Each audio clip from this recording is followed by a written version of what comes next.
Hi friends, welcome to our channel. నా stop breaking న్యూస్కి స్వాగతం. ఎవరైతే మన ఛానల్ని మొట్టమొదటిసారిగా చూస్తున్నారో, ఎవరైతే ఉన్నారో ప్రతి ఒక్కరు మన ఛానల్ని సబ్స్క్రైబ్ చేసుకోండి. సబ్స్క్రైబ్ చేసుకున్న వెంటనే బెల్ అనే గంటను ఆన్లో పెట్టుకోండి. అదేవిధంగా వీడియో నచ్చినట్లయితే లైక్ చేయండి.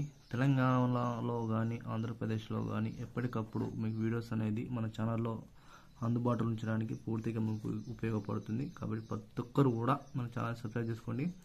డైలీ జరిగే లేటెస్ట్ అప్డేట్, లేటెస్ట్ న్యూస్, మీ యూజ్ఫుల్ ఇన్ఫర్మేషన్ ఎప్పటికప్పుడు మీకు అందించడానికి మన ఛానల్ పూర్తిగా మీకు తోడై నీడగా ఉంటుంది. కాబట్టి ప్రతి ఒక్కరు మన ఛానల్ సబ్స్క్రైబ్ చేసుకొని బెల్ ఐకాన్ గంటను ఆన్ పెట్టుకోండి. వీలైన త్వరగా ఆ వీడియో అందుకు కూడా షేర్ చేయండి. దీనికి సంబంధించిన పూర్తి సమాచారం అంతా ఈ యొక్క వీడియోలో పూర్తిగా తెలుసుకోవడానికి ప్రయత్నిద్దాము. ఇక లేట్ చేయకుండా లేటెస్ట్ అప్డేట్ కోసం వీడియోలోకి వెళ్ళిపోయినట్లయితే, ముందుగా మనం ఆరోగ్యం సంబంధించి దీనిలో వీడియోలో అయితే పూర్తిగా తెలుసుకునే ప్రయత్నిద్దాము. సీనియర్ సిటిజన్స్కి, ఉద్యోగుల పెన్షనర్లకి రాష్ట్రపతి సంచలన వార్త. అయితే ఈరోజు అయితే ఒక ప్రెస్ నోట్లో ఈ యొక్క ఆర్టికల్ అయితే రావడం జరిగింది. అది ఏంటిదంటే, అన్ని న్యూస్ పేపర్లో వచ్చిన న్యూస్ ఆధారంగా ఎవరైతే 60 సంవత్సరాలు పైబడిన వారు, అంటే ఏజ్ ఎక్కువ ఉన్నవారు, పైబడిన వారు ఎవరైతే ఉన్నారో వారికి అందరూ కూడా రాష్ట్ర ప్రభుత్వం నుంచి రాష్ట్రపతి గారు రాష్ట్రాలకు ఒక తీపి కబురు అయితే ఇవ్వడం జరిగింది. ప్రభుత్వ అదేవిధంగా ప్రైవేటు సంబంధించిన వ్యక్తులు, సీనియర్ సిటిజన్కి సంబంధించి ఎవరైతే 60 ఇయర్స్ పైబడిన వారు ఎవరైతే ఉన్నారో వారికి సంబంధించిన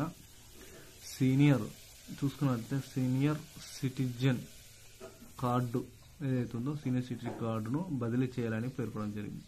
అయితే ఈ యొక్క కార్డును డిజిటలైజేషన్గా, అంటే డిజిటల్ కార్డుగా మాదిరిగా ప్రింట్ అయితే ఇవ్వనున్నారు.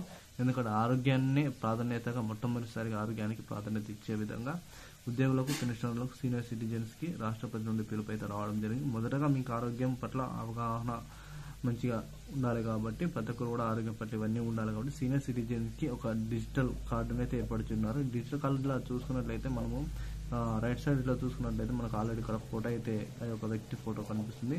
మనం ఇలా చూసుకున్న చిన్న మనకు సంబంధించిన బార్కోడ్ అనేది ఈ విధంగా అయితే కనబడుతుంది.